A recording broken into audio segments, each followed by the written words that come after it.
இஸ்ரவேல் மக்கள் எகிப்திலிருந்து இஸ்ரவேல் தேசத்துக்குள்ள நுழையும் பொழுது அவங்களை சபிப்பதற்காக பிலேயாம் என்கிற ஒரு தீர்க்கதரிசியை கூட்டு வராங்க. பிலேயாம் தீர்க்கதரிசி மோசைக்கு இல்லாத வெளிப்பாடெல்லாம் அவன்கிட்ட இருந்தது. ஆனா கொண்டு வந்தது எதற்காக என்றால் சபிக்கதான், சூனியம் வைக்கதான். சூனியம் வைக்க கொண்டு வந்தாங்க. அது பாசிட்டிவா மாறிச்சே தவிர நெகட்டிவா மாறல. பிலேயாம கொண்டு வந்த நோக்கமே இஸ்ரவேல் மக்களுக்கு சூனியம் வைக்கணும், சபிக்கணும் என்கிறதான் கொண்டு வந்தாங்க.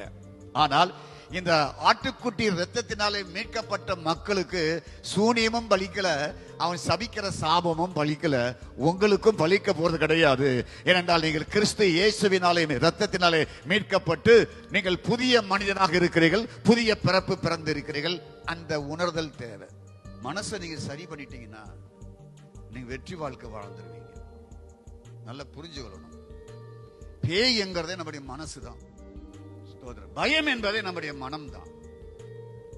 நீங்க மனம் திரும்பி விட்டோம், மனதில் உறுதியா இருந்தால் ஸ்தோத்திரமாக மனதை கிறிஸ்து ஆளுகை செய்வார் என்றால் உங்கள் மனம் கிறிஸ்துவின் மனமாக இருக்கும் என்றால் பேய்க்கும் பயப்பட மாட்டோம், பிசாசுக்கும் பயப்பட மாட்டோம். சூனியம் என்று சொன்னாலும் நல்லா வச்சுட்டு போப்பா, நான் வேணா உனக்கு காசு தரேன், வைக்கிறதுக்கு எவ்வளோன்னு கேட்கலாம்.